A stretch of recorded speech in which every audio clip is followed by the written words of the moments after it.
CM Ramesh ఆయన మనిషి, ఆయన లెక్క, ఆయన కూడా మాట్లాడతాడు. సరే, వాస్తవానికి పార్లమెంట్ ఎన్నికల ముందు అక్కడక్కడ వార్తలు వస్తేనే బీజేపీతో పొత్తు అని చెప్పి కేసీఆర్ గారు మమ్మల్ని అందరూ నిలిచిపోపడ్డాడు. ఎందుకు వస్తున్నాయి అటువంటి వార్తలు? చూడాలి కదా, చెక్ చేయాలి కదా మీరు. అటువంటి చెత్త వార్తలు రాకూడదు కదా. ప్రాణం పోయినా బీజేపీతో మనం పొత్తు పోవడానికి సిద్ధంగా లేం కదా ఎప్పుడు కూడా. అది ఎప్పటికి జరగని పని కదా. ఎందుకు వస్తున్నాయి ఆ వార్తలు అని చెప్పి చూసుకోరామని మీ సీనియర్లు అని చెప్పి మమ్మల్ని ఇవ్వపడ్డాడు. కేటీఆర్ గారిని, హరీష్ గారిని, నన్ను, ప్రశాంత్, ఇంకా లీడర్ల నుంచి బీజేపీతో గంట దూరంగా ఉంది బీఆర్ఎస్ పార్టీ. ఎప్పుడు కూడా అది తెలంగాణకు పనికొచ్చే పార్టీ కాదు. బీఆర్ఎస్ రాజకీయాలకు, టీఆర్ఎస్ రాజకీయాలకి కుదిరే పార్టీ కాదు అనేది మొదటి నుంచి మేము చెప్తున్న భావన. మేము అట్లాగే ఉన్నాం. చిన్న సైజు బ్రోకర్లు, పెద్ద సైజు బ్రోకర్లు ఎవడో వచ్చి చెప్పి మాట్లాడితే అది పనికి మాలిన వచ్చి. చంద్రబాబు నాయుడు గారు తన అవసరాల కొరకు కొంతమందికి కాంట్రాక్టర్లకు, కొంతమంది చిన్న చిన్న బ్రోకర్లకి పదవులు ఇచ్చి రాజకీయ రూపం తొడిగిండు వాళ్ళకి కొద్దిమంది.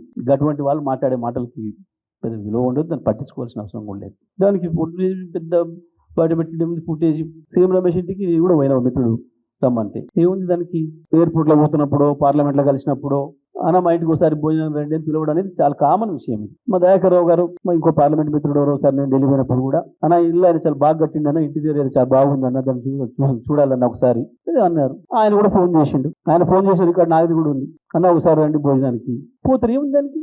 కేటీఆర్ నేను కూడా కాదు, కమ్యూనిస్టులు బీజేపీ అనుకున్న వాళ్ళు కూడా, కాంగ్రెస్ బీజేపీ అనుకున్న వాళ్ళు కూడా ఇక్కడి నుంచి వెళ్తున్న రాజకీయ నాయకులు, సీనియర్లు అయిన వాళ్ళు సహజంగానే పిలుచుకుంటారు, ఎవరింటికి కూడా భోజనం పోతారు. అది పెద్ద సమస్యనా?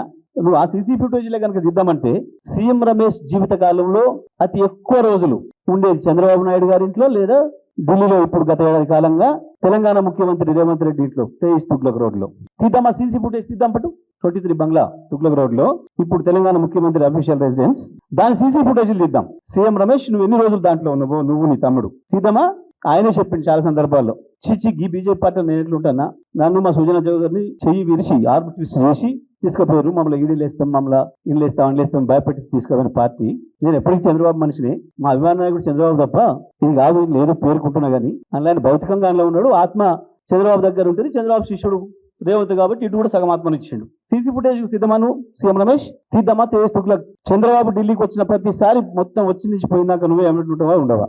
ఇవాళ బీజేపీతో పోతానికి వాళ్ళంతకుముందు కూడా ఇక ఆయన లెక్క అంత పద్ధతి. అటువంటి దాని మీద ఈయన ఎవరో చిల్లర మాటలు మాట్లాడితే అది కూడా మనం చర్చించుకోవాల్సిన విషయమా?